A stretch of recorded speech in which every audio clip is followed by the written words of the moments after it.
You sure?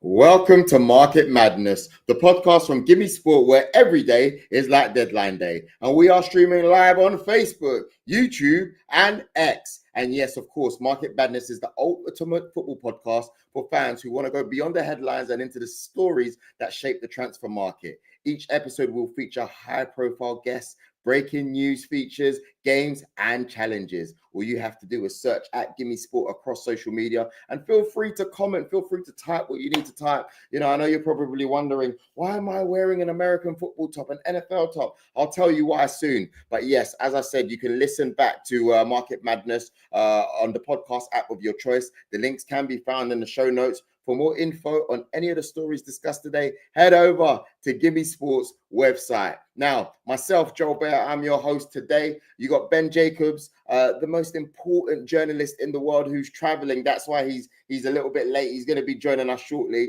And then at the same time, we've also got Olivia. She can't be here today, but she sends her love and her wishes for Chelsea to make the Champions League. First of all, I want to bring up a guest that we got coming up. Okay, so he's an important guy, all right? Big journalist. I know that we've got topics to talk about today, but it doesn't feel right to do this without having Mr. Andy Mitten online with us today. Andy, can you come online, please? How are you? How are you doing?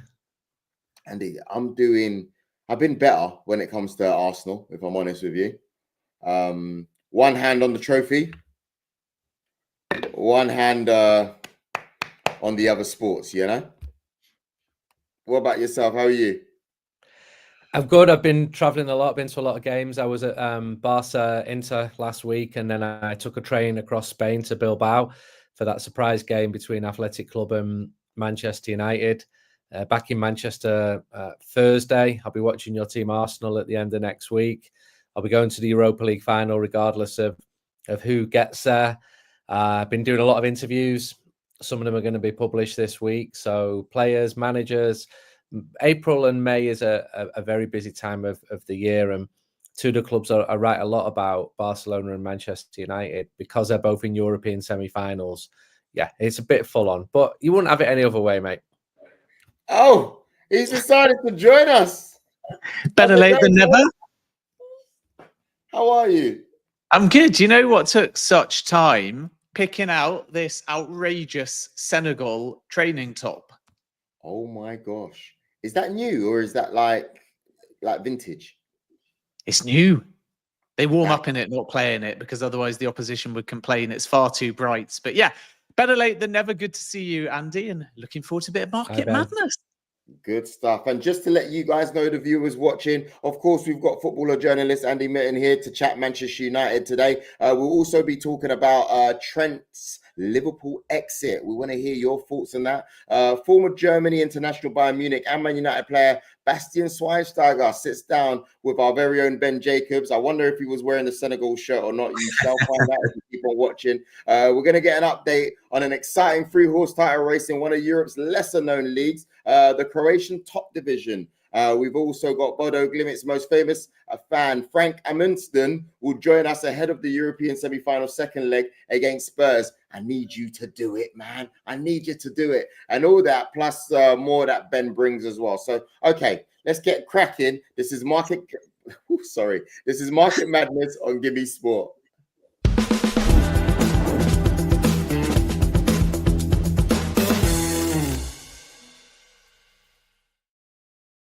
Okay, so I think it's very important that before we talk to Andy, we need to set you with your task, Ben, because we know that you do this challenge before the start of the show. So we'd like Ben to answer this question.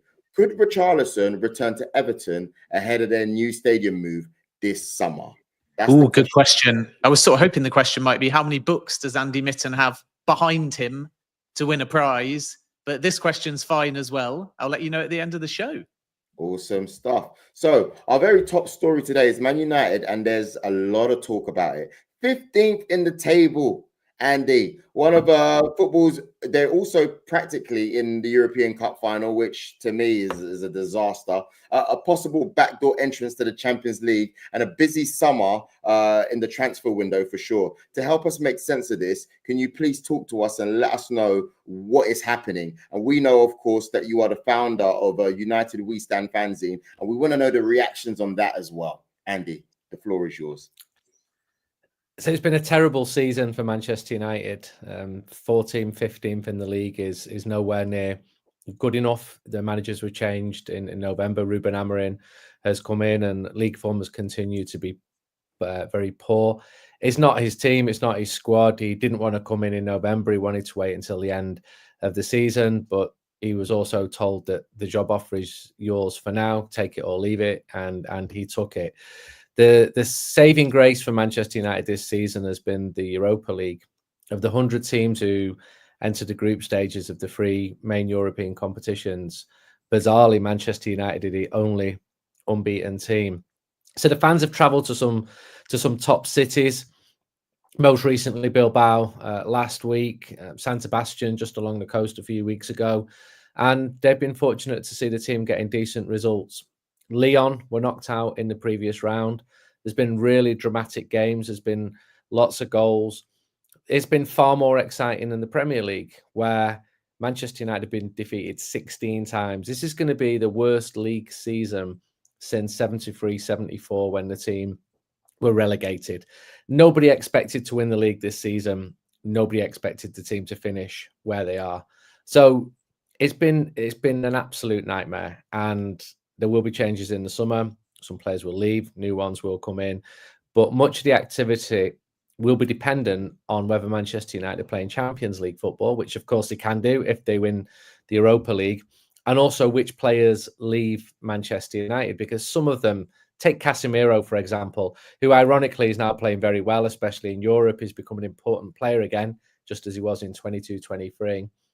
He's one of the top earners in world football, and United would have let him go at various stages, but there were no takers, because there often are not any takers for Manchester United players because they've been underachieving. So Amorim is an excellent communicator. The fans still sing for him every single game, which outsiders might find baffling. But what's the alternative? Change the manager yet again? Have this rinse and repeat cycle that we've had in the post-Ferguson era? Clearly, Amorim is a talented manager, and I think he deserves time and support, and I think he'll get both to build his own squad. But how he can build that will depend on whether United get into the Champions League for next season. The result last week in the Basque Country was a huge surprise, but some of the more experienced players have come to the fore. Harry Maguire playing like Ronaldinho on the wing, dribbling and putting the cross in. Bruno Fernandes has been by a distance Manchester United's best player. Casemiro, as I said, in Europe. Garnacho, who we can also see in that picture, he's had a season of merit. But look, I'm talking here from a position of weakness. Manchester United have been so poor, and the league table doesn't lie. And everybody perhaps kept expecting form to pick up, and the team have run out of time. So it's Bilbao or bust, and it's been a really good ride in Europe. People have completely been enjoying it. And people say to me, well, how the mighty have fallen. Well, yeah, they have. Just look at the league table. Nobody's pretending otherwise. Nobody's expecting that Manchester United have got a divine right to win anything. Most United fans I know, they support the team through thick and thin. They say it's absolutely been thin this season. Certainly has. And as you kind of allude to, Andy, a big summer rebuild ahead.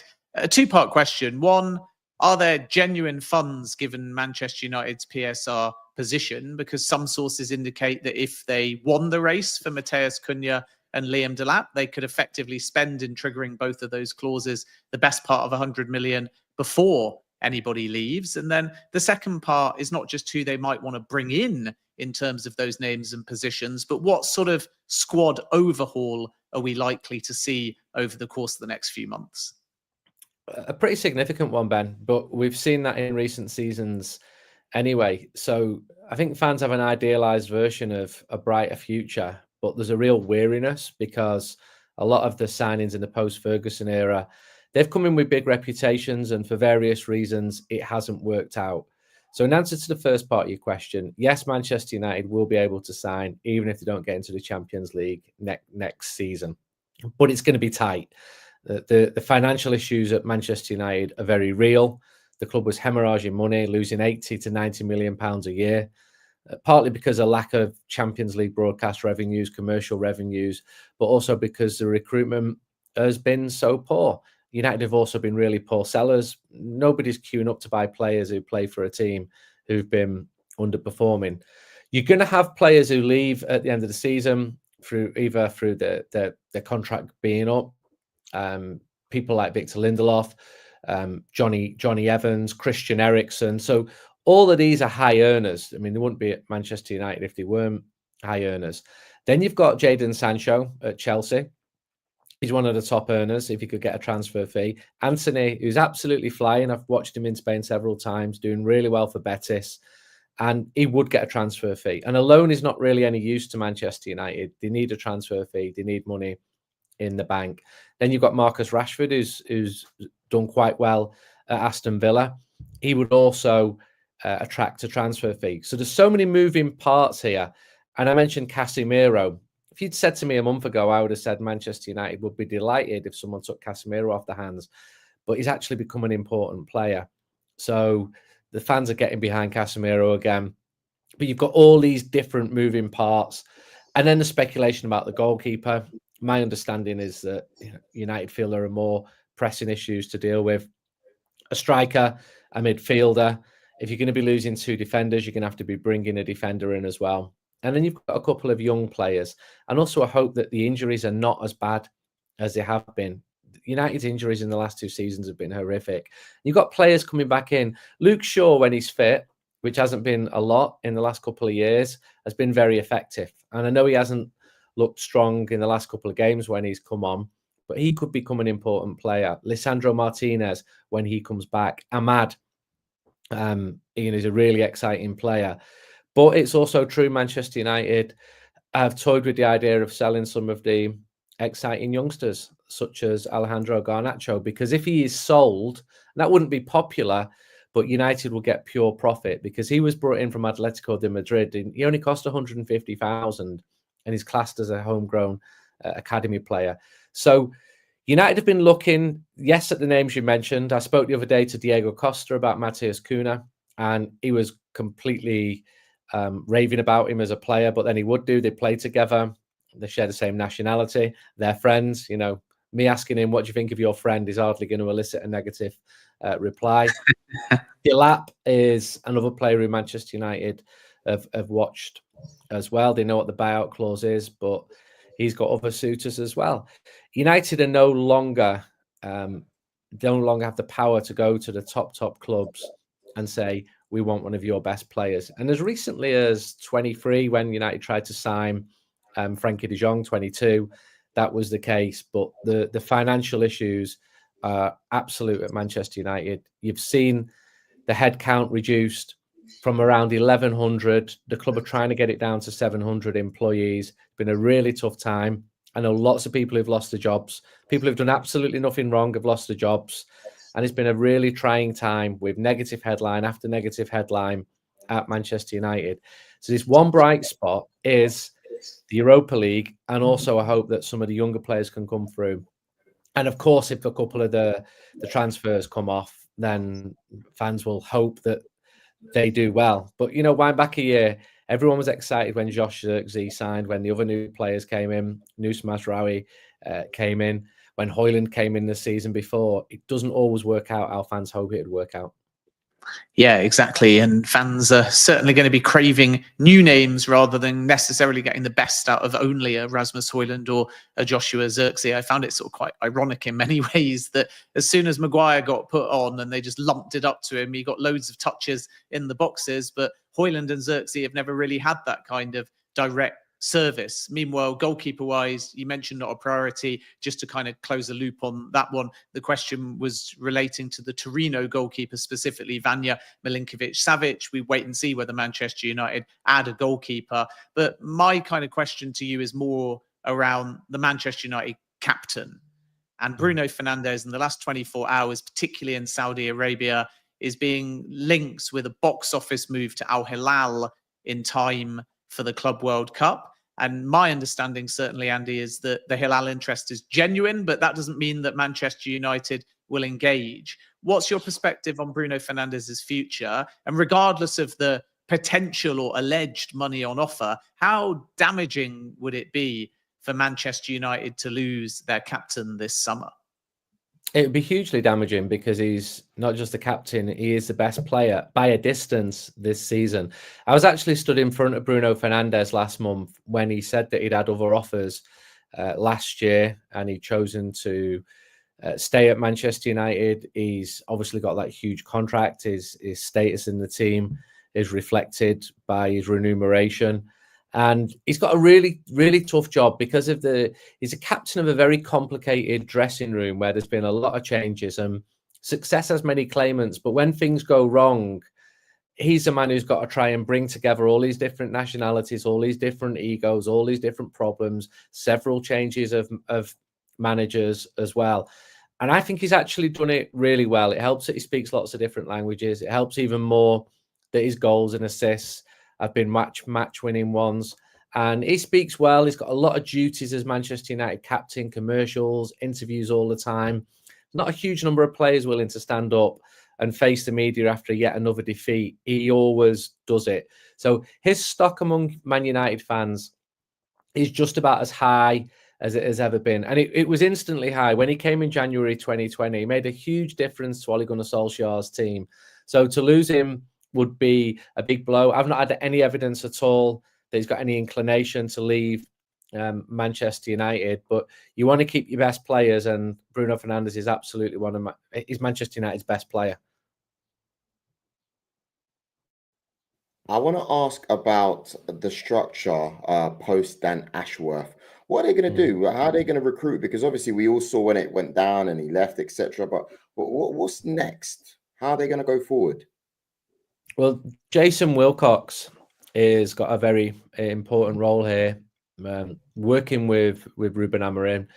The optics around the Ashworth move were not good. I spoke to Jim Ratcliffe in November. I did a big, pretty tough interview with him, 35 minutes, and we agreed on stuff and we disagreed on stuff as well. And it didn't look good that Manchester United had courted Dan Ashworth so publicly, paid a lot of money for him, and then paid a lot of money for him to go. From their perspective, they're like, look, it wasn't working out. Let's just make the change now.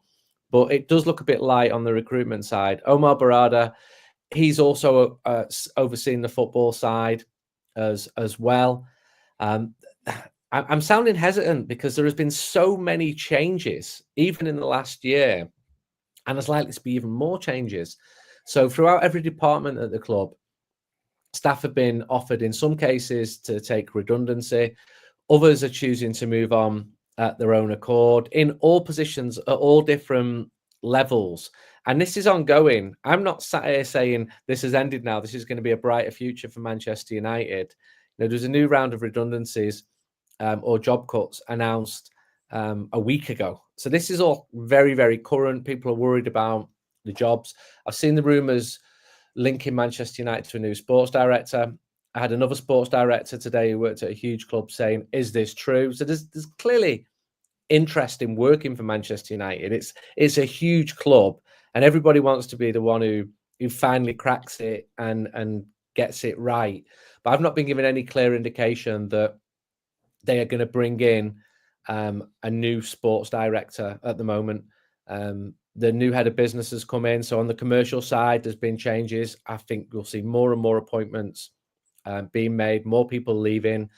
So James Holroyd, for example, he was in charge of merchandising commercial. He's just left and he's going to be the chief executive of Burnley. These people are going and taking good jobs elsewhere. They didn't end up at Manchester United because they were rubbish. They ended up at United because they were good, and they're also in demand. And there are other clubs looking at Manchester United's employees thinking, we need someone in that role. And it's up to the employees to decide, do they want to stay or do they want to leave? So there's a lot of uncertainty. And this is all about the costs being cut. And it's an ongoing process. I've not got a magical answer where I can say everything's going to be fine from now on, because it's the upheaval is still in the air. 100%. And I think the last 10 years shows you don't know what's around the corner at Manchester United. But looking forward to Thursday night, obviously, they got 1 foot into the Europa League final. Can you give us a little preview on that against Bilbao, your thoughts, your predictions, and what this means to the club in this current situation? It's a huge game. It's the biggest game in the season. And I said the same thing about the away leg and both games in Lyon and Real Sociedad. It has been Bilbao or bust for months now, because the Premier League was over before it had started. Manchester United have given themselves a huge advantage in reaching the final, which of course is in Bilbao. But I was there the other week. I spoke to lots of Basque journalists, people. I spoke to some of the players as well. And they are feeling vengeful. They felt that it was unjust what happened with their player getting sent off last week in the first leg. And the eyes are on the prize for them. And the prize is a final in their home stadium. Athletic Club beat Manchester United last time they came in a very famous game in 12-13. Under Ernesto Valverde, they're a top team. They're 4th in Spain. They're really well organised. They've got a good defence. And I realise people might be watching me going, but Man United won 3-0. I was as surprised as that result by everyone, basically. But it was a fantastic result. And Manchester United took the chances in the first half. Could have had a penalty in the second half. So when the Basques say to me, what about this? What about that? I said, well, what about Garnacho's penalty? United are clear favourites, but this tie is absolutely not over. We saw Lyon score 4 goals at Old Trafford in the last round. Manchester United fans have got to be right behind their team. It's a European semi-final. It is a massive game. I know some of them have held the flights, they've held their accommodation in Bilbao for the 21st of May. They don't want to be cancelling them. So it's a huge, huge game.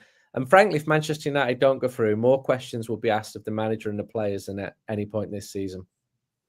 Yeah, I think you're absolutely right. And it's fascinating, isn't it, that both Tottenham and Manchester United could have this season-saving final ahead. I suppose just the last question for me, Andy, bigger picture, because it would be easy, wouldn't it, to say Amorim comes in mid-season, he needs some time, he speaks well, he's got a clear identity, he's going to be back during the summer window. Ratcliffe is speaking as if they might need 5 windows or even 5 years. They've got this long-term project to win the Premier League. It seems to be going quite well in terms of the brand and the stadium redevelopment. The Glazers were always quite good at internationalizing Manchester United whilst saddling debt on the club. But still, what we don't know is, does this dynamic between Glazers and Ratcliffe, between old Manchester United and new Sporting Control, does the Glazers and the Ineos part of the business actually coexist? Are they on the same page, or are the Glazers effectively stepping back, waiting to make money, letting Ratcliffe be the scapegoat if it doesn't actually go according to plan? What's your perspective on that relationship between the two sets of owners? Because you could make an argument, could you not, that regardless of Amorim, money, signings, fan base, winning the Champions League, in the long term, none of it actually matters if the Glazers and Ineos are not on the same page. Glazers has and remains a massive problem for Manchester United. It has been coming up to 20 years now this month. After that very controversial, highly leveraged buyout where debt was loaded onto the club. My own view at the time, and I've been consistent in this, is that should never have been allowed to happen. But it did happen. It's a disgrace that it did happen. And they've overseen the world's biggest cash machine. They've been taking money out, the interest payments have been taking dividends out. So it suits them absolutely fine as long as Manchester United are making money. Enter Jim Ratcliffe. Anyone else in the world could have come in, by the way, when there was a strategic review announced by Manchester United in November 23. Anybody in the world could have come forward and said, these are our funds, we're approving the funds, we want to buy out Manchester United. The only deal, the only proof of funds shown was by Sir Jim Ratcliffe and Ineos. It's unconventional. It's a deal. He likes to get deals done. Is it ideal? No, not at all. Do I have a magical solution for this? No, not at all.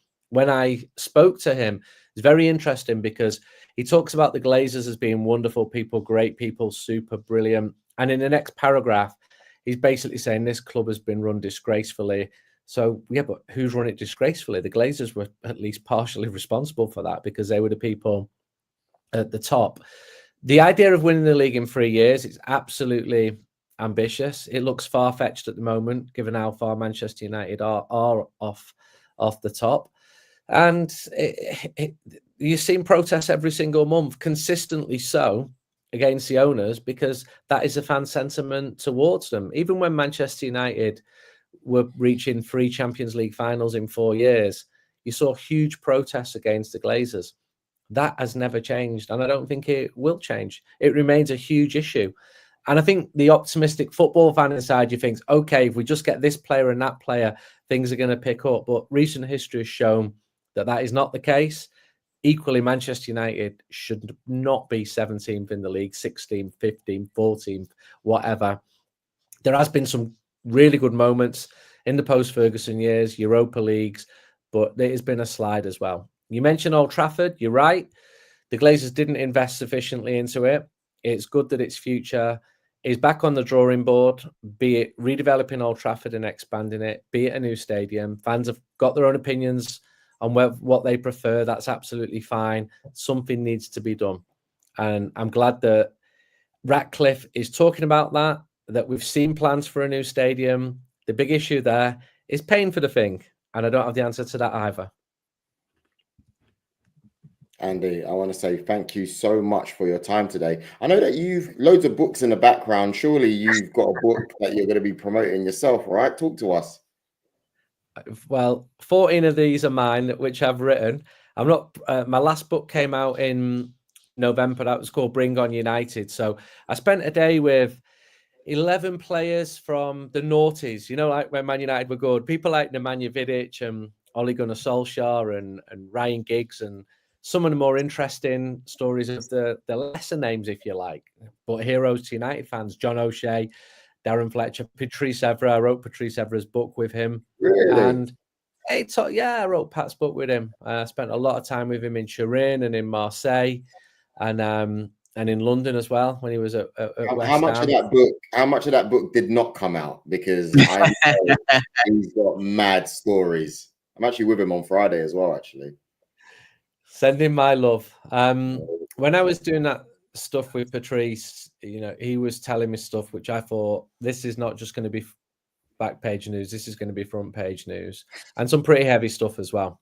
And I had to keep that to myself for 4 or 5 years. I didn't tell anyone apart from my wife. And I met Patrice a week before it came out, and he said, "I'm going to fly to Paris now. I've got to tell my mum what's going to be in the book because it was going to be headline news," and it was. But he was great to deal with. The reason I did the book with him, I'd been offered a book with another former Man United player, and another player went, "No, you don't want to do him. You want to speak to Patrice." So I started going to Italy to see him in Turin. He's got the most amazing life story, and great life stories make for great books. He was always accessible. I'd spend hours and hours and hours with him, and I mean, there's lots of stuff in there. I've written 14 books, and there's stories in there that are stronger than in any of my other books. But what a character! And then as I'm doing it, I remember once my wife said, "Patrice is on the TV. Okay, what's he done? He's just jumped into the crowd and kicked somebody." I'm like, right, is this good or is this bad? Pat, are you okay? Yeah, I'm fine. It was just a guy being racist, so you know, I had to dish out a bit of a bit of direct action because I'm never going to stand for that. And he was a top character, and you know what you see is what you get with him. Is a complete larger than life character. And now he's going to be doing MMA fights as well. Goodness. Anyway, about that. Yeah, you know, all these lads have got different personalities. I did Nemanja Vidic. I've spent a lot of time with him in the last couple of years, and not someone who I knew well when he played, because some of the lads I know really well because you're traveling around the world, you're seeing these people all the time. I've known some of them for 30 years, and Others, you just get to know them in a different way. And with Vidic, amazing life story, amazing person, complete opposite compared to Patrice Evra. And sometimes opposites attract. They were hugely successful in a great Man United team that were English, European, world champions. Oh, for the days. But they're great while they lasted, and hopefully they'll come back. For sure. Listen, Andy, thank you for joining us. And for the viewers watching, you can keep up to date with Andy Mitten's work across various media outlets, including The Athletic, 442, the BBC, and Sky. You can also listen to Andy on Talk of the Devils podcast from The Athletic. And you can also follow Andy on X on @AndyMitten. Thank you so much. Please come back on when you can next time, Andy. And you know what? I'm actually going to read Patrice's book just because you said that. So I'll let you know how I get on with it. Cheers, Joel. You will laugh out loud at least 5 times. And if you don't, then I failed, because I did when he was telling me. I'm like, Patrice, are you sure you actually did this in real life? Yep, I did it. But cheers, Joel, and cheers, Ben. Cheers, Andy. Keep up the good work. Yeah.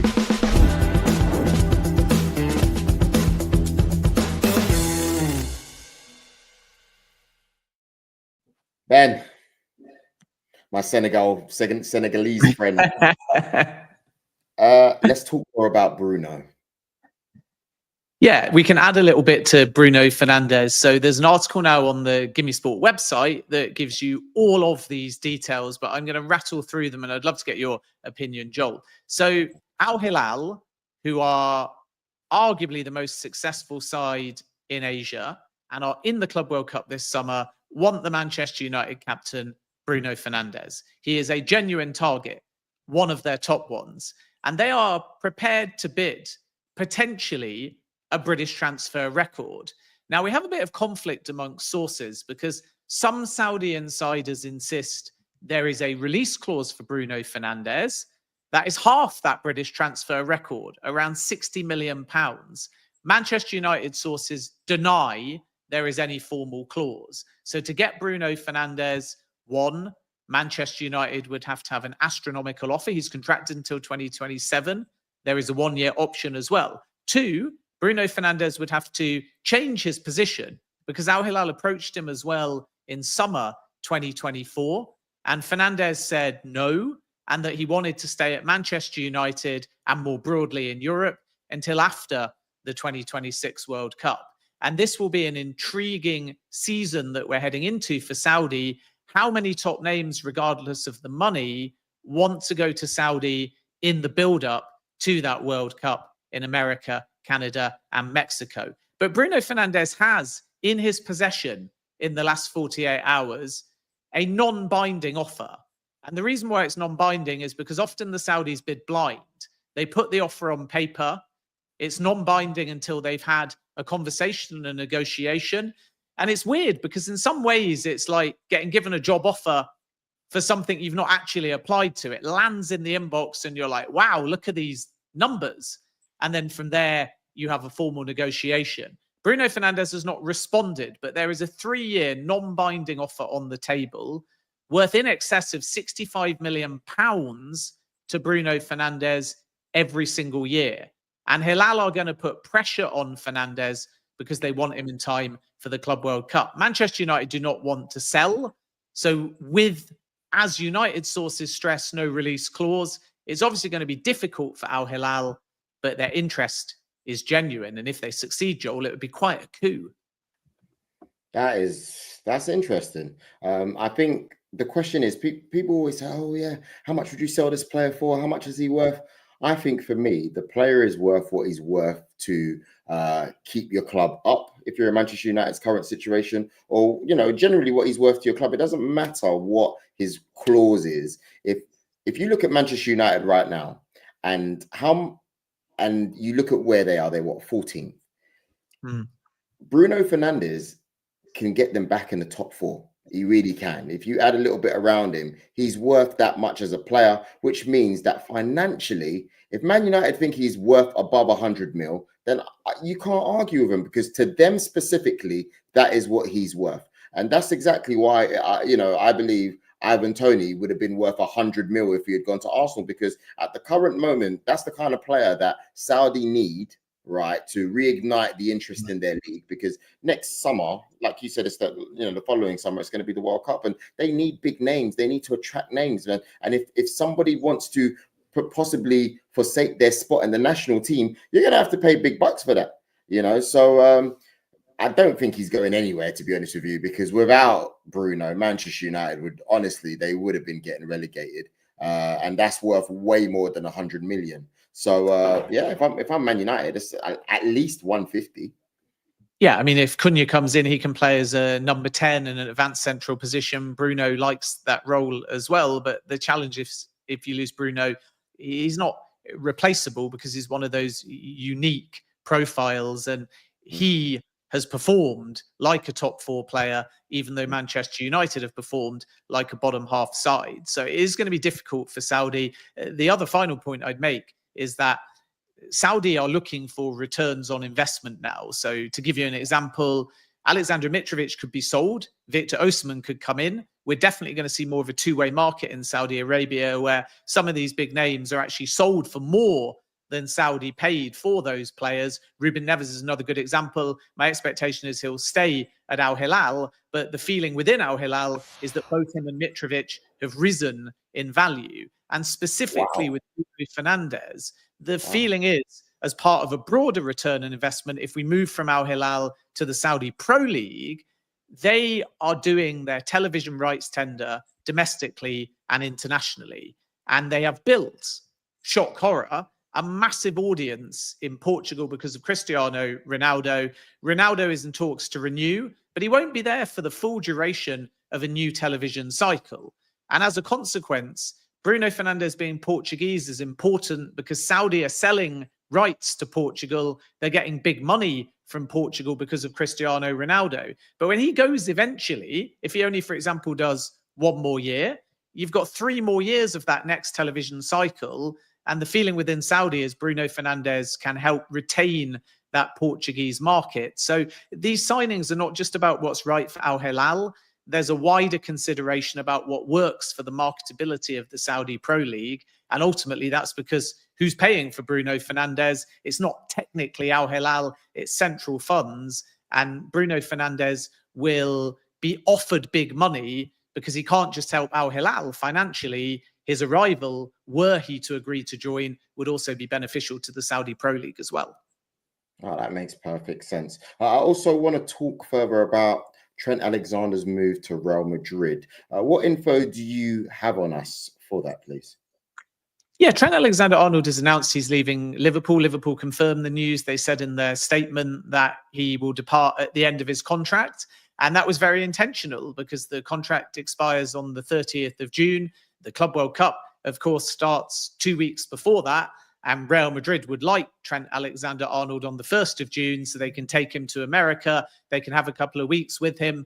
And then potentially he'll make his debut for Real Madrid against Al Hilal, because that's the first game at the tournament for both of those sides. So the formalization of the Real Madrid deal is still ongoing, but it's not really in doubt. Trent Alexander-Arnold has left Liverpool. He's decided to join Real Madrid. He will sign. It's a 6-year contract. The financials of that contract are not a problem, but there's still some final negotiation over image rights and then the start date. And Real Madrid in the last 48 hours have gone to Liverpool and said, we want to buy Trent out of his contract a couple of weeks earlier so we can have him in time for the Club World Cup. And Liverpool's perspective is they need compensation for that. And my understanding, as we revealed yesterday on GiveMeSport, is that Real are prepared to pay Liverpool in excess of £500,000. Liverpool want double that. But eventually you would think an agreement will be reached because Liverpool will want to save on Alexander-Arnold's wages. They've not got any games during the month of June. So the expectation is in the next few days or weeks, Alexander-Arnold will sign and he will be with Real Madrid in time for the Club World Cup. Oh, that's interesting stuff. It really is. You know what? I'm really jealous, I have to say, Ben, because you had the chance to sit down with a player that I watched a lot in his earlier days at Bayern Munich. Top player. When he came to Manchester United, I don't think we quite saw the best of him, but to me, he was an exceptional player, and I've had the chance to meet him a couple times. Really good guy, Mr. Bastian Schweinsteiger. How did you get interview time with him first? How did that happen? Before we talk about what kind of names do you have in your? I'm gonna make you even more jealous. I'm gonna make you even more jealous before we go to the interview. It wasn't just any interview. It was me. It was Bastian Schweinsteiger. It was the UCL trophy in the background. The only thing in the world, possibly along with the FA Cup, that has got bigger ears than me. And it was in Cape Town with the most gorgeous weather, beachfront. So we're not just talking about a Manchester United and Bayern and German legend. What kind of GiveMeSport contract do you have? I need to extend my connections with the GiveMeSport team over there, because that's incredible. You'll go and do the next one, I promise you. Yeah, well, if that's my wedding gift, then I'll take it. But it's coming up in August. But anyway, yes, this is the interview with yourself and Bastian Schweinsteiger. Let's take a look, please.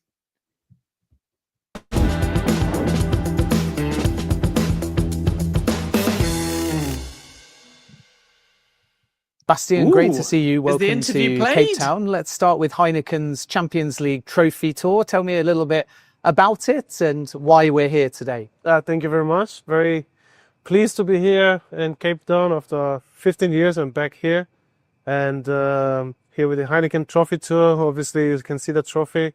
It's traveling around the world. And now we are here in Cape Town, and to bring the trophy close to the real hardcore supporters, which is a unique opportunity to be that close to the trophy and have a nice exchanges about football, talking about the passion as well for football, and looking forward to meet the people. The fans can get close, but they can't touch the trophy. Why is that?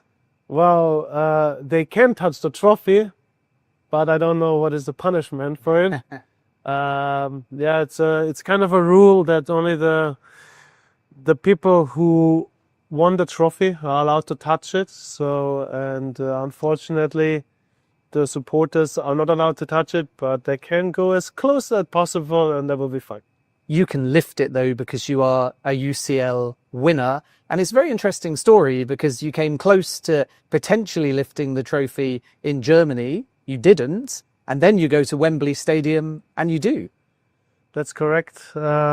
Luckily, I had the chance in 2013 to lift the trophy. Obviously, it would have been nicer to lift the trophy in Munich, in your hometown. But we managed a year after to win the Champions League at Wembley, which is also a unique place to lift the trophy. And especially we were facing Borussia Dortmund, our biggest rival in that period of time in Germany. So it was a German final, and to be able to lift it was a fantastic feeling. So after two losses, 2010 and 2012, then finally to lift the trophy, yeah, it's a special feeling and a great memory, obviously. Talk to me in a bit more detail about the heartache that came before, particularly against Chelsea. Yes, exactly. So especially the game against Chelsea was tough to swallow, because we were the dominating team. But somehow someone decided to let the trophy go from us and bring it to London, to Chelsea. I still don't know how we could manage to lose that match, but for us it was like every time next year we were having those Champions League matches and the anthem started. We always had that pain in our body from the defeat against Chelsea, and it kind of motivated us and pushed us through the next Champions League season. And I think we very much deserved to win that trophy then in 2013. Heineken's campaign is all about hardcore football fans. Has your perspective of the football fan changed from a player where you're hero and villain to somebody now that is a pundit and you're consuming football in a slightly different way? Arguably now you're a fan rather than a footballer. It's different, definitely. I mean, you don't have that kind of pressure anymore. It's more joy, but you stick to the game. You stick to to the love of the game very much close. But I must say, as a player, I always appreciated very much to play in front of a huge crowd, like 80,000 people in the stadium, and I knew that also many more are watching the matches. But now the opportunity which Heineken, the trophy tour, gave me to meet actually the real hardcore supporters, and that's for me something very, very special that Heineken had this idea to bring that trophy closer to people, because sometimes you see the supporters, they stand next to you, but they look at the trophy and their eyes are shining, and that's actually the biggest gift you can give to those people. And unfortunately, when I was young and when I was little, like 8, 9 years old, I haven't had the chance to experience that. But now through the trophy tour, to make it possible for people from South Africa, Vietnam, or Zambia, Kenya to be that close to the trophy is very unique and something very important. I'll give you an easy one and then a hard one on the subject of fans. The easy one is, talk to me about fans for teams you've played for and how they're special and unique. Presumably Bayern and Manchester United, two very different kinds of hardcore football fans. That's true. Bayern Munich supporters will always be in my heart because I grew up there, and we went through like those defeats 2012, 2010, but we celebrated them together 2013. That kind of sticks you always together, you know. Like it's true that next day after we lost the Champions League final, Chelsea, I walked through the city and already like there the supporters were giving me hugs and motivated me for the next year. But and United fans are unique. Their loyalty they have, even you know, like right now there are bad times at United, but still they're there, support the teams. It's not about the result in the end of the day. It's like how much they love the club, their club, and like wake up in the middle of the night to follow the Champions League matches. That's unique and special, and you can feel that. And that was also a reason I moved to United, because I experienced it once. We were playing United in the quarterfinal with Munich, and we lost that match 3-2, but in aggregate we won it. When we left the pitch, the United fans stood up and gave us applause, and I will never forget that. That was only happened once, I think, in the stadium, and that was at Old Trafford.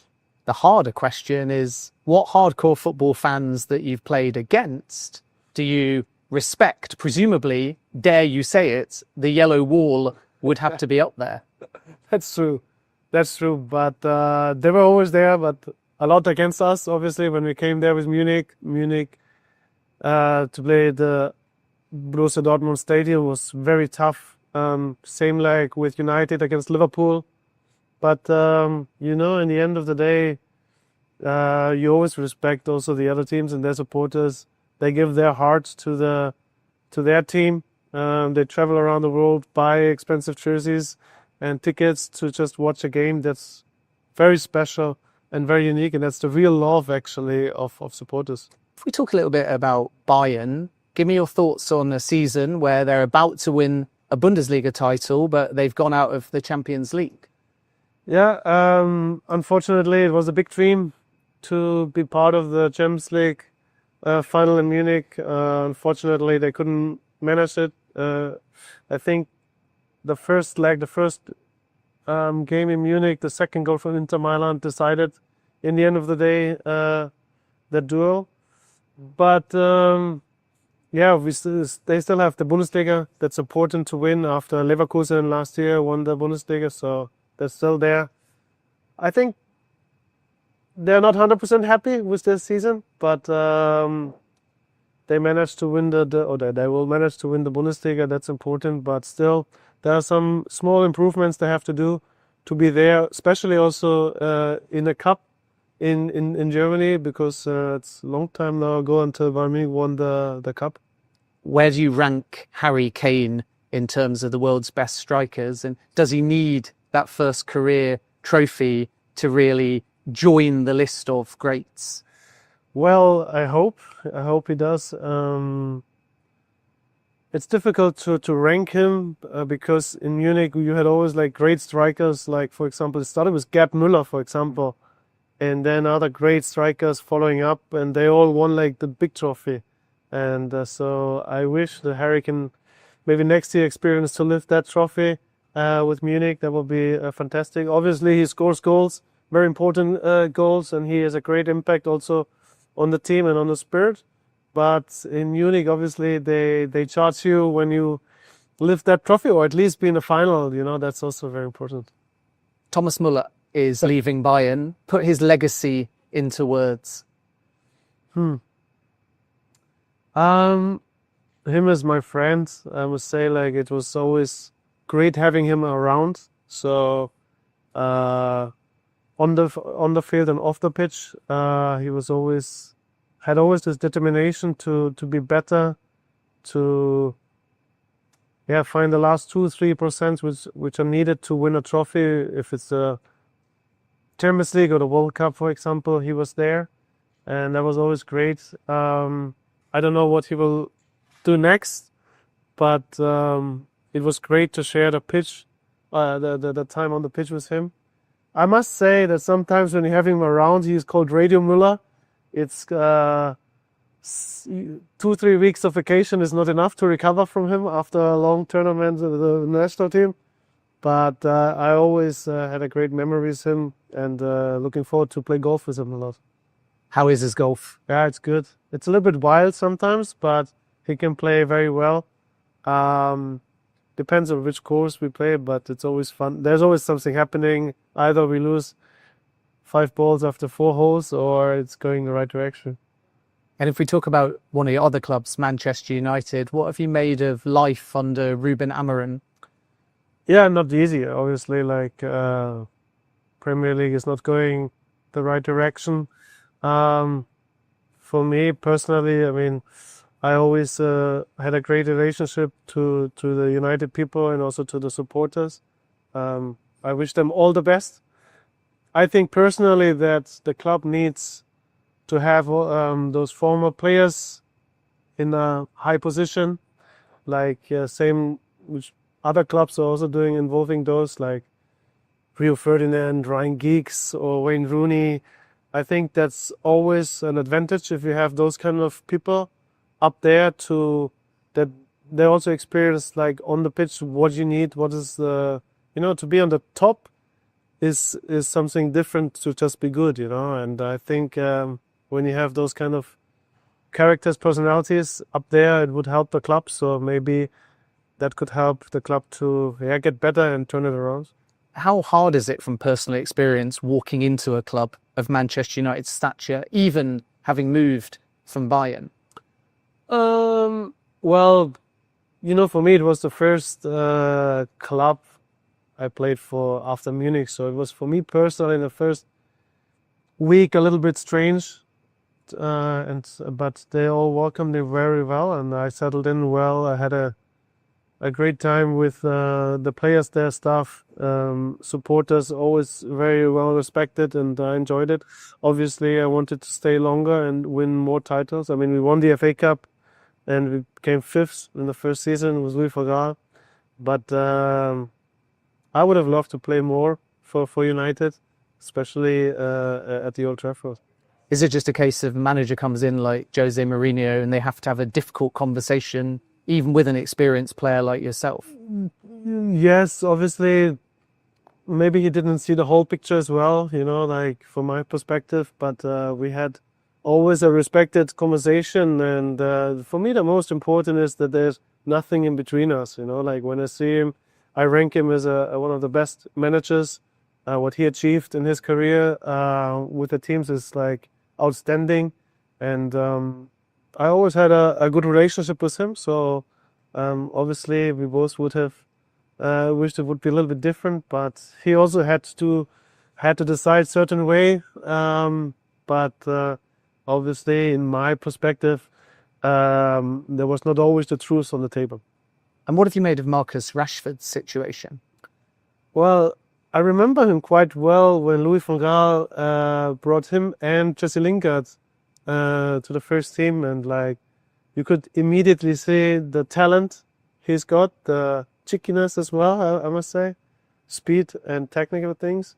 It's sad that he couldn't contribute more to United, and also England, because maybe he needed just like the right players around him and like people around him to make it easier for him as well. I loved playing with him. I could see his unbelievable qualities, and I'm happy now to see him actually at Villa, that he is like showing it again, and that's nice to see. Wish him all the best. A quick word on Florian Wirtz, in demand, might stay at Leverkusen, might go to Bayern, could go to Manchester City. What do you think his future holds?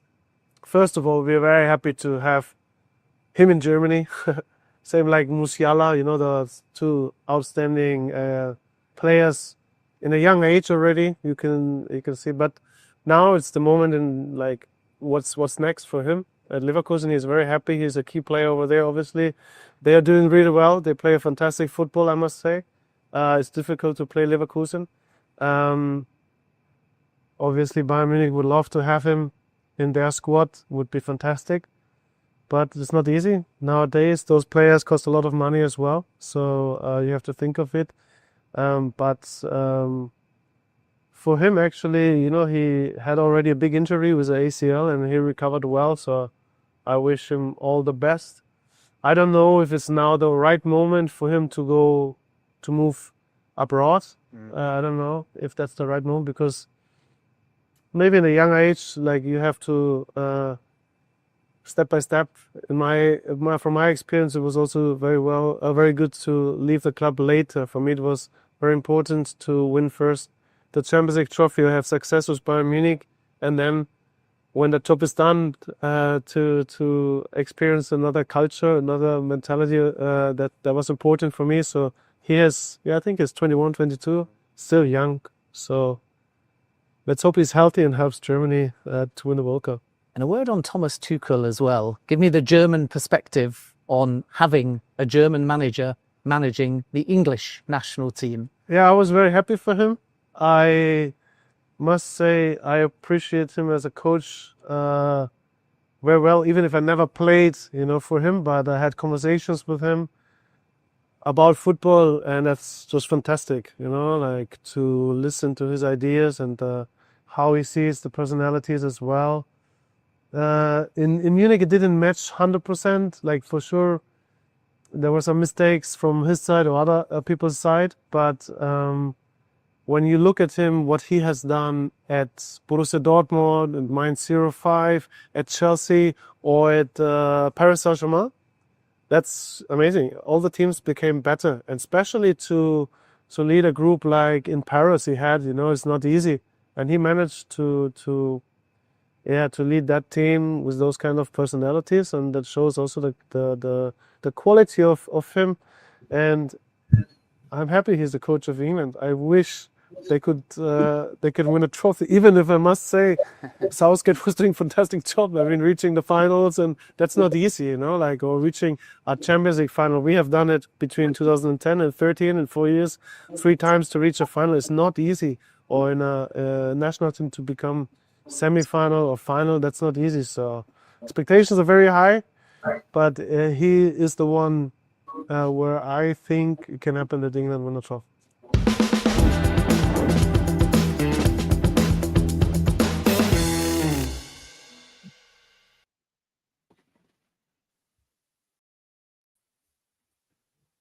Oh, I'm so jealous. That was a good interview. I'm so jealous. You pulled that one out the bag, didn't you? Well done, Ben. They didn't let me bring the trophy home with me, though. No, it's fine. It's absolutely fine. You did a great job. I mean, wow. What was it like, by the way? Just his aura. Did you get any flashbacks of enjoying your time watching him as a player? Yeah, I think Bastian Schweinsteiger for me was peak Bayern, and growing up watching the Premier League as it kind of internationalized, you look to that Bayern team, and he mentioned his friendship with Müller, and you thought, wow.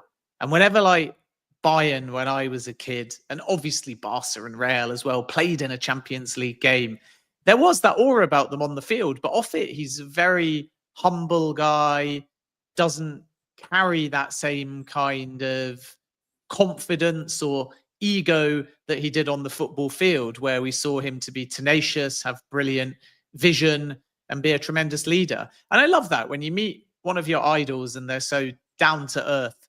And he spent hours in the Cape Town sun. And trust me, it was hot, posing, photographs, signing shirts, mingling, lifting up the trophy. He was carrying it on a bus tour throughout the city as well. And then he went straight off after I left Cape Town to Johannesburg as well. So really tremendous ambassador. And of course, he'll be there for the final in Munich as well. But I tell you something, Joel, I did not come back empty-handed. And in fact, both of my hands offer gifts. And the only downside for you is I don't think GiveMeSport are going to let you enter the mix. But I've got a giveaway. And check this out. 2, not just 1, DOS, Bastian Schweinsteiger shirts. The first is a white Manchester United 3rd kit, which for me is my favorite because look at that logo. I love it when clubs get creative. They take away their historical logo and it's just the devil. And this is signed by Bastian front and back. Now, we've put all these details on our website. I've also posted it on social media. I'm sure that GiveMeSport will follow as well. But if you're watching now, scan that QR code and all you've got to do is sign up to the GMS newsletter. We will then randomly pick a winner and you will get a medium-sized Bastian Schweinsteiger 3rd Manchester United kit signed front and back. Meanwhile, if you're a German football fan, their best kit, in my opinion, this is the women's away kit. It's a unisex fit, medium size. Again, signed by Bastian Schweinsteiger, front and back. That QR code takes you to a different place, our YouTube page. Subscribe there. And again, you'll enter the random draw to win it. So 2 signed Schweinsteiger shirts. Once again, Man United fans, the first QR code takes you to our newsletter. Sign up for a chance to win. The second, Germany, away women's kit. QR code on the screen at the moment. Sign up again. This time it's subscribing to YouTube. And if you do that, you'll enter the draw. And we will let you know the winner in 2 weeks' time, next episode of Market Madness. And once again, Joel Beya cannot enter for either. Oh, thanks for reminding the audience, Ben. I'm really sure they appreciate it. But honestly, that is really good giveaways, if I'm honest with you. Well done for thinking of the GiveMeSport audience.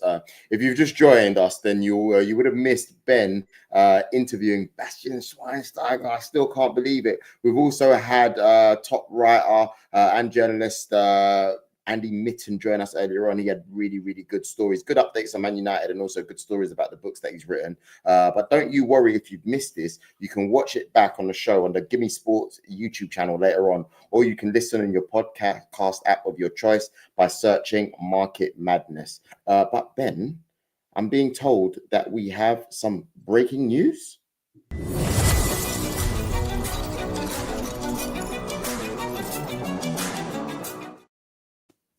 We do indeed. Leicester City are expected to part company with Ruud van Nistelrooy. It's likely to be a summer change rather than necessarily in these final few games of the season. Ruud van Nistelrooy holding talks with the Leicester City board this week, but a shortlist is already being drawn up. And we've mentioned before, Leicester like Russell Martin and Danny Roll. Martin, a free agent after leaving Southampton. Danny Roll at Sheffield Wednesday. He's also got interest from Saudi Arabia, from Southampton, and is one of the names for Leipzig. I'll have a line, by the way, on Leipzig a little later in the show.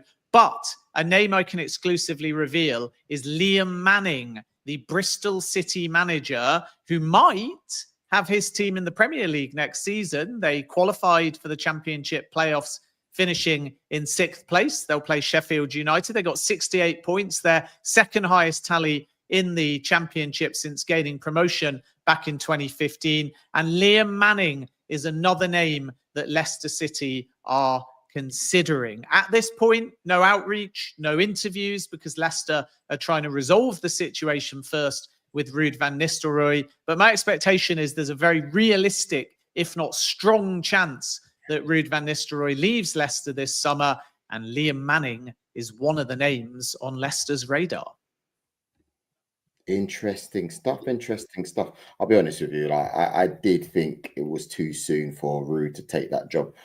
When he took it, I said to myself, I thought, I don't know if you want to do that, man. You might want to sit this one out a bit. But what do I know? I don't have Premier League clubs knocking on my door to manage them. But anyway, I also want to bring onto the show. We're going to be joined by the most famous Norwegian fan, actually, for the team Bodo Glimt.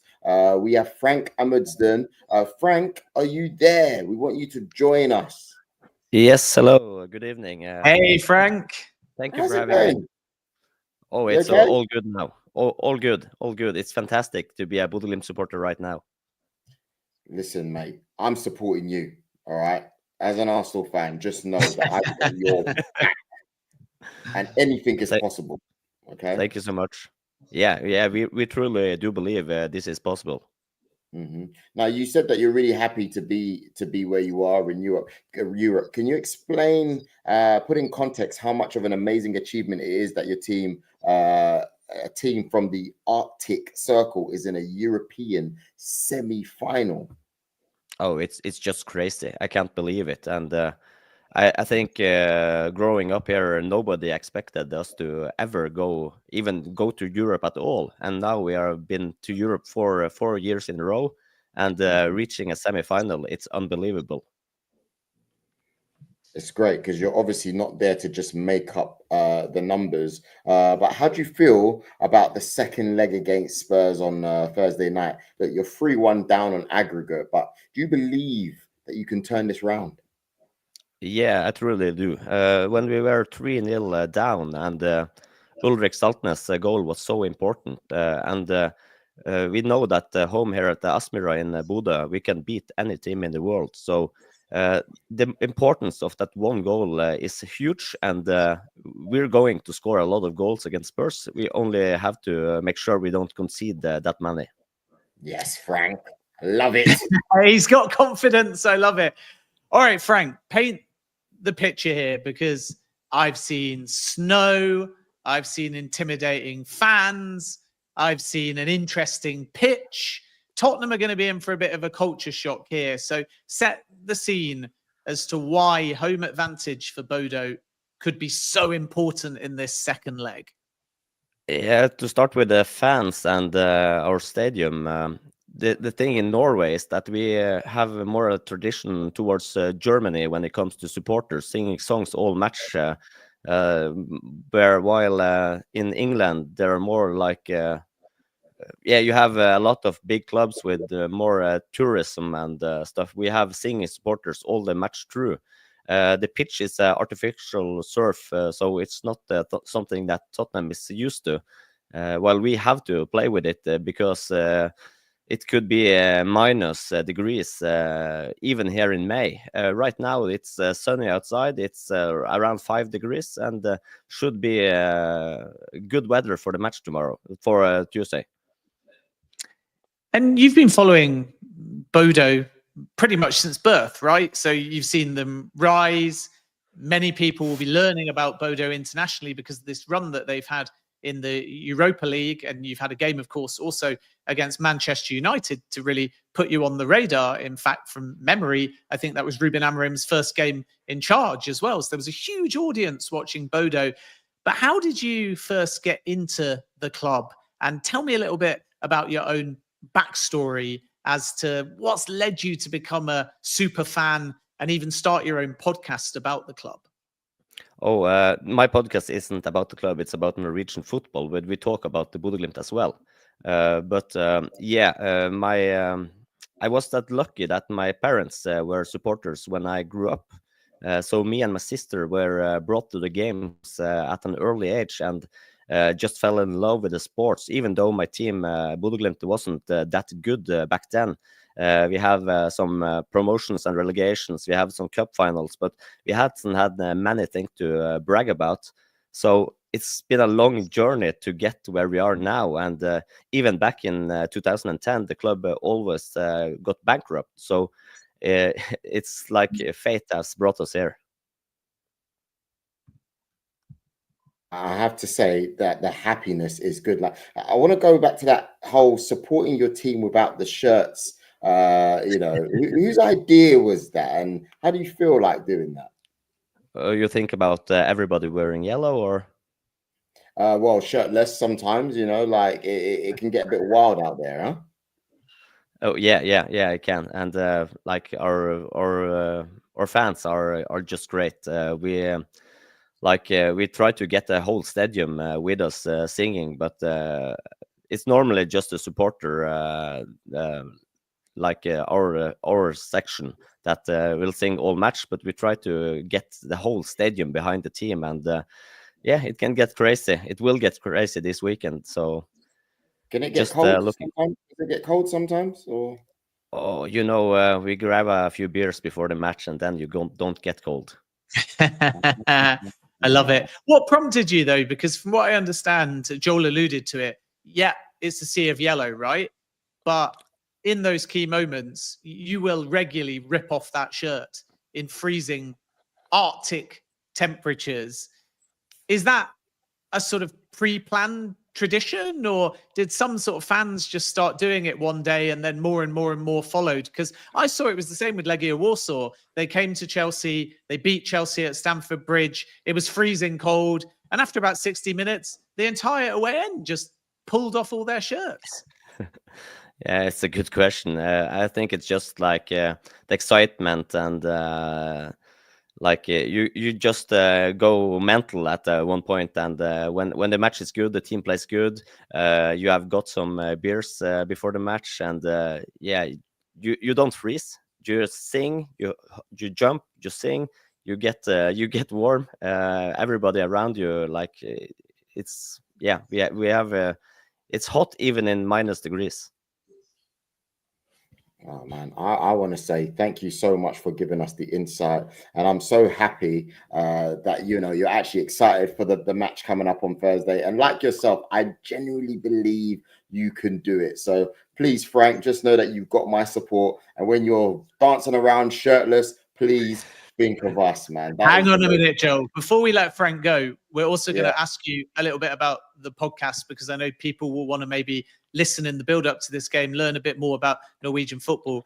And I'm just checking with producer Nick, I think it's legally okay. Frank, we're going to make you take off the shirt and wave the flag to camera and give a Bodo chant. He's going to do it. He's going to do it. Oh my gosh. He's done it. Bodo Glimt! Bodo Glimt! Bodo Glimt! Wow. Now, Joel, you're going to have to leave the shirt on, I think, because we can't have two of us topless. But I want you to do the Bodo Glimt chant with Frank. So, Frank, sing the chant again, and Joel's going to sing along with you. Because Joel's an Arsenal fan, so he is basically a Bodo fan. 100%. Yeah. Bodo Glimt! Bodo Glimt! Bodo Glimt! Bodo Glimt! Bodo Glimt! Yeah, I'm all over it, mate. Thank you very much. There we go. Frank, just before you go, tell us a little bit about where we can find more of your work and where we can listen to the podcast. Oh, the podcast is called Rabona, and it's out everywhere where we can listen to podcasts, like Spotify, Apple, everywhere. Brilliant. Brilliant stuff. Thank you very much. And honestly, we really appreciate your time. And I want to say we will see you soon in the final when you win against Manchester United. Okay, Frank, you're going to come back on. But for everybody else watching, you are watching Market Madness on GiveMeSport.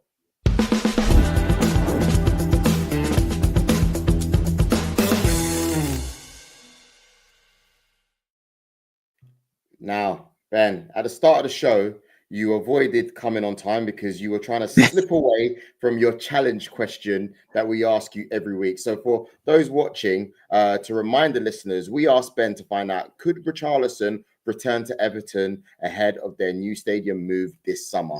Ben, you've been busy with this show, busy talking to Bastian Schweinsteiger. Did you come up with the answer, yes or no? I do have the answer. And by the way, I've got a bit of bonus breaking news for you as well in a moment too. But before I give you the answer, are you thankful that I let you keep that shirt on? 100%. I thought that was the next step. I was going to say, mate, my wedding's in August. So there's still a lot of time You should be in shape. No, mate, no. Getting married in August, that weight should be coming off. To be fair, I've met you in person. There's no weight on there. It's muscle. This guy is a beast of a man. You are wedding ready now. I wish, mate. Like, I've been doing a lot of running, so now I've dropped a lot of weight. I need to get back in the gym and pump it up so I can go. Bodo, no, you're looking good. You're looking good. You know, all right, so let me answer the question, and then I'll give you the bonus bit of breaking news in a moment. Richarlison to Everton. We are hearing a lot of reports, and of course, Richarlison went on social media and he teased his love for Everton.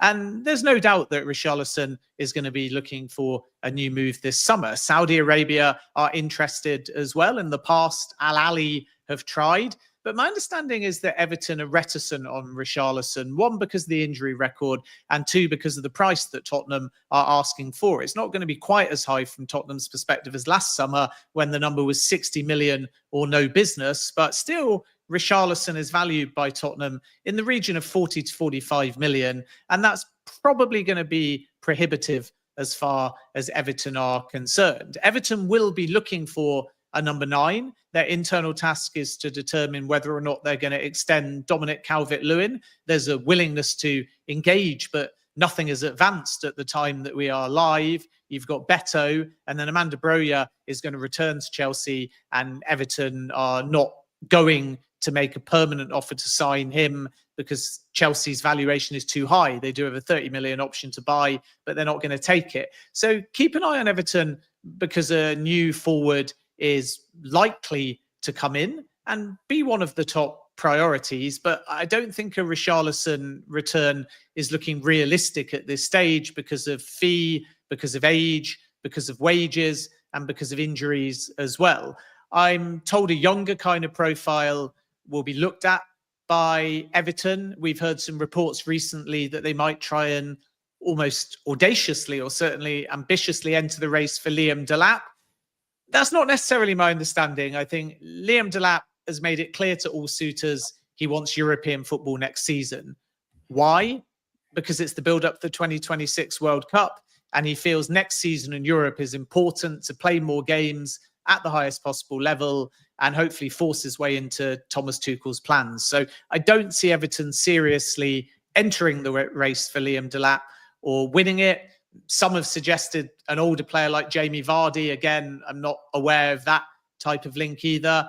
I think that you will have a more versatile number 9 that can maybe also play in the number 10 position. Leeds and Everton, for example, have looked at Albert Goodmanson, but Fiorentina have got an option to buy there. Everton will also bring in an attacking midfielder, a number 10 or an advanced 8. They still hold an interest, for example, in Kiernan Dewsbury-Hall. And then I think there'll be a defensive reinforcement at the club. And the final area to look at for Everton is midfield. And it's very possible, with both Gay and Decore seemingly departing, and certainly Decore, that a holding midfielder and an advanced 8 might come in. And this is where Everton are very interested in Wilfred Ndidi, who has a £9 million relegation release clause. Everton and Crystal Palace are both vying for Ndidi, and there's some Saudi interest there as well. So there's funds to spend, but they're kind of going to have to be allocated across several positions.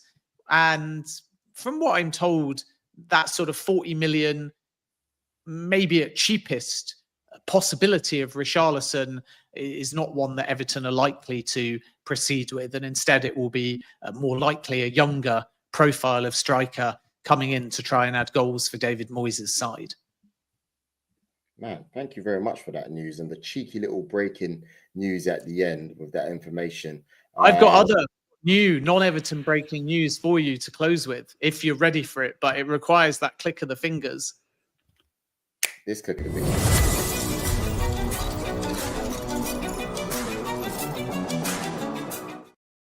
So this relates to Crystal Palace, who are braced for an offer for Oliver Glasner, and it may come from abroad. It's fair to say, by the way, that Tottenham have Glasner as one of several options on their shortlist. We know they like Andoni Iraola, but as I've revealed before, it looks like he's going to extend at Bournemouth, and Marco Silva's the other one to watch, who, by the way, is also on the list for possible Al Hilal managers. But Leipzig are the club that are most serious and active about Glasner. And he's the leading candidate, I'm told, at the moment. The other names on the list, Cesc Fabregas and Danny Roll. Roll is expected to leave Sheffield Wednesday. Let's see whether he goes abroad. Roll has got an option in Saudi, and also Leicester and Southampton have both made some initial contact. But Leipzig are there for Roll. Fabregas, I think, will stay at Como. He was on Leicester's list as well. And that's the feeling with the Foxes, that Fabregas is not going to go anywhere. So Glasner right now, I would say, speaking to sources, is the leading choice for Leipzig. And Crystal Palace are not so sure at this stage that their manager's going to want to stay and build this project. There's a realistic possibility that Leipzig, should they make a formal offer to Glasner, might succeed. So keep an eye at the end of the season on Glasner and Leipzig, because the German club are serious about trying to prize him away from Crystal Palace. Wow. You know what? Crystal Palace, they need to try to keep Glasner, man. He's done so well there. The team he's built. And no disrespect, but Leicester isn't quite the place to go to at the moment. If I was a manager, I'd give it a season or two, you know. But that's just my personal opinion. No offense to all the Leicester fans. No, I agree with you. And, you know, it makes me sort of think, Joel, and I have to bring this up. I feel like you've been dodging it all show, so I'm going to force this on you as a little ending. Palace obviously played yesterday. Ooh, smooth segue. Forest drew 1-1. They're in the race for UCL. What about Arsenal, though? Because I think 2 shows ago, you sent some ridiculous prediction that was basically Arsenal win, win, win, win, win. Liverpool lose, lose, lose, lose, lose. Arsenal win the Premier League. Liverpool miss out. Now you're looking over your shoulder, right? Because Chelsea are playing Newcastle. They're going to get some form of points, 3 points to 1 or 1 point each. Forest have got Leicester. You would assume they're going to get 3 points. Arsenal have got away at Liverpool, home to Newcastle. Loss. Come the final game of the season, you could miss out on UCL altogether, my friend. Listen, I think everybody's overreacting at the moment. Looking at the if tables, you guys told me I was crazy. I think you guys are crazy about the if tables. But look, you know, it's a long season. As long as we have this bad boy wrapped up, then I don't actually care what happens. What do you mean this bad boy wrapped up? You're 1-0 down to PSG. 1-0 down, and we should be 3 or 4-0 down. But who put the image up? Anyway, let me just ask you quickly one thing then. Go on then. Let's assume you're right, and I'll give you the benefit of the doubt, because I think if I take off my banter hat and put back my journalism one on, then I agree with you. Arsenal will make Champions League. Will they finish second? Because for me, it's going to be Liverpool 1, Man City 2, Arsenal 3. I still believe we will finish second. I think the loss against Bournemouth was a real eye-opener, and it was a real wake-up call as well. As weird as it sounds, I think we needed it even before the game tomorrow, because there was all this excitement about Real Madrid beating Real Madrid and doing this, but then sometimes you need a little tap on your shoulder to say, hey, you know what, it's not over yet, you know. And I genuinely think it was a good thing. And you know, Mikel said it in the post-match interview. He said he's going to be looking for all of the fans to support. They need to get their boots on and they need to get going. So I'm totally with him. And I think that loss is going to put us back into focus, because we got a little bit carried away. We shall see. I think it's difficult. You lose to Liverpool. In fairness, you might get something from Newcastle, and that might be enough. And the safety net is your last game of the season is against Southampton. So you would assume 3 points there. And that will be that. Even if they go lost, beat Southampton, they probably still make the top 5. But you know something? I don't think Man City drop any more points. And I think because Newcastle are playing Chelsea and Chelsea are playing Forest, it's going to make it really tight. And that race is coming down to the final game of the season. Well, we shall see. I mean, the big one's tomorrow anyway. But for the audience watching, thanks for tuning into the show. We'll catch you in 2 weeks' time. As usual, we'll be talking about the biggest football transfer stories with top guests. And you can catch us on YouTube, X, Facebook. All you got to do is search GiveMeSport, or you can listen back on your podcast app of your choice. Just search for Market Madness. For more info on any of the stories we've discussed and much more, please head over to GiveMeSport.com. Myself, Joel Beya, and Ben Jacobs, we will see you next time. Shout out to you, Olivia, as well. Peace.